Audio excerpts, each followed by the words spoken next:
What is going on, guys? It is Wrestlelamia here, back with another video. Now, Extreme Rules is over, but there's plenty of excitement as the 2021 draft begins on Smackdown. Join us now as we look at this week's edition of the Blue Brand, as well as the wildest news stories and rumors you need to know, including more drafts off WWE television. Did Edge name drop an AEW tag team on Smackdown? WWE doesn't want Ric Flair back, Goldberg coming back, and much more. Be sure to subscribe and hit that notification bell for daily wrestling videos, and follow us on Facebook for exclusive lists. As always, we won't recap the match, but just provide you with the good, the bad, and the downright ugly. As always, we start off with the good as number 1, McIntyre moves to SmackDown. Yes, fans finally get Drew McIntyre vs Roman Reigns, a program that could be Reigns' hottest feud yet.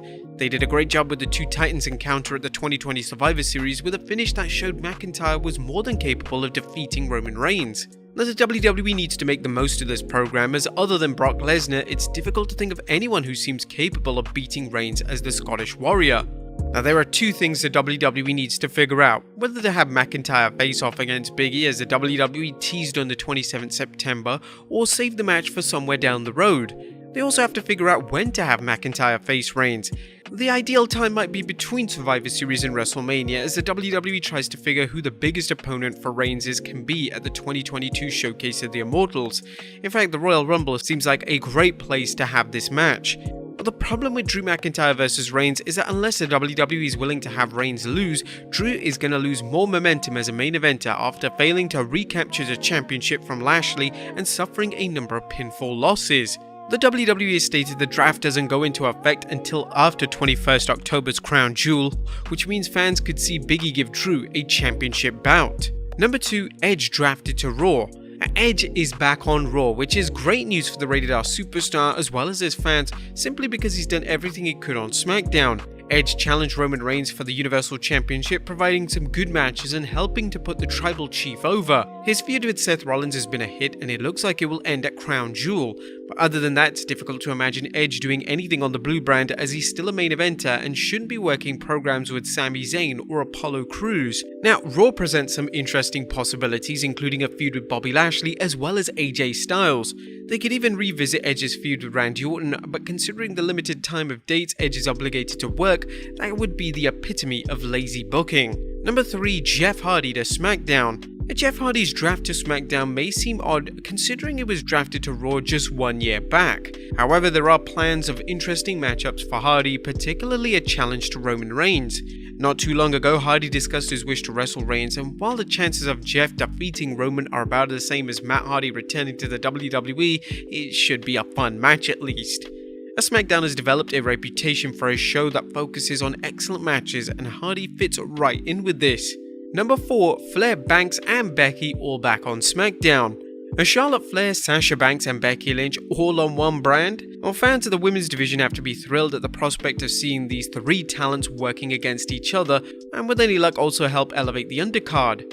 SmackDown has 3 veteran talents capable of serving as the foundation of the Blue Brand's women's roster, and the WWE shouldn't waste them either by endless rematches between the trio or feeding the undercard to them. Now, the only downside to these trades is that Raw's women's division looks weak on paper unless the WWE utilizes stars like Asuka, Bianca Belair, and Shayna Baszler as main eventers. Also, we can't wait until Bayley comes back to SmackDown. Then we'll have all 4 horsewomen back on the same brand. Number 5, Brock's having fun.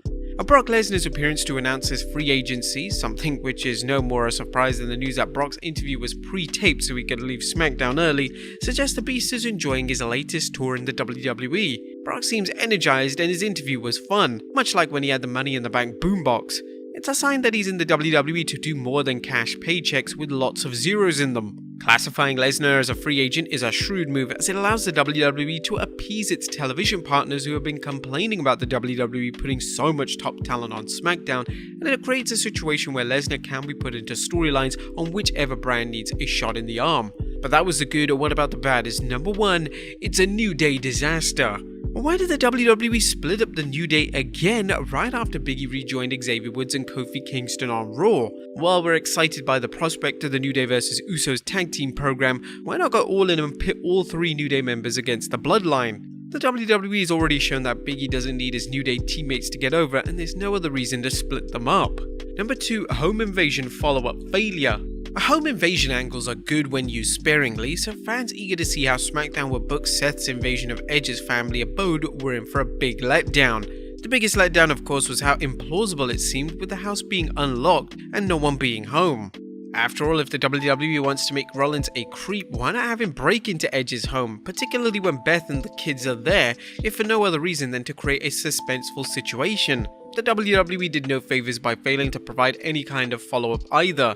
The WWE got a bit cute by having Edge phone Beth and say Daniel and David were on their way, alluding to the former WWE superstars The Revival, who Edge is reportedly close friends with. Unless the WWE was going to open the proverbial forbidden door and have the tag team make a cameo appearance, what was the purpose? Number 3. Crazy camera cuts. Last night's SmackDown featured the return of the producer who thinks he's going to parlay a WWE gig into one editing for Quentin Tarantino. Now, we praised the WWE's production values many times, but there's no need for fast cuts, especially the number of cuts fans saw during the Lesnar vs Roman Reigns segment. The purpose of the camera cuts is to help tell a story, but not the way the WWE did on SmackDown. Most of the cuts were self-indulgent and distracted fans from watching the Lesnar vs Reigns action take place. Multiple camera angles are a good way to provide fresh angles, but there's no reason for the multiple cuts, and they show a complete lack of understanding of the editor's purpose. And a dim-witted draft. Now, why is the WWE holding the draft on the 1st and 4th of October if it isn't going to take effect until 22nd October? While it's possible the WWE might have wrestlers attempt to get matches in before the draft goes into effect, such as McIntyre challenging Big E for the championship, the WWE shortcomings, particularly on Raw, make it hard to believe there's any good reason the draft wasn't pushed back until after Crown Jewel. Now, there was nothing downright ugly on this week's episode.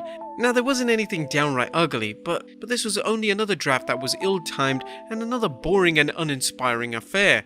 Like many WWE storylines, there's little logic behind the draft, as the WWE has never created a reason why it happened or who is the ultimate power behind the draft.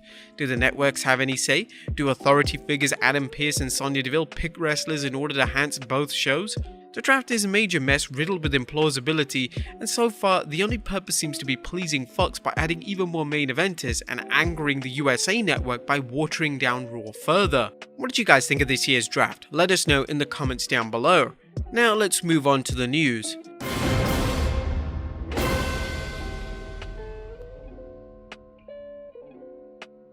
Now, as flawed as this year's draft, it's still the top story, and the draft even continued even after SmackDown, with the WWE announcing more picks. Obviously, the big ones were in round 1, where Reigns stayed on SmackDown, Big E on Raw, but Charlotte Flair going over to SmackDown and Bianca Belair going to Raw is an interesting turn. We know that they also managed to split up the New Day and Edge being on Raw, but they managed to keep all the Hit Row members all on SmackDown. The supplemental draft included T-Bar and Mace breaking up, so it'll be interesting to see singles runs for them, and it also shows Aaliyah has now been brought over to SmackDown. What do you guys think of these picks as well as the draft so far? Let us know in the comments down below. Next up, Ric Flair persona non grata.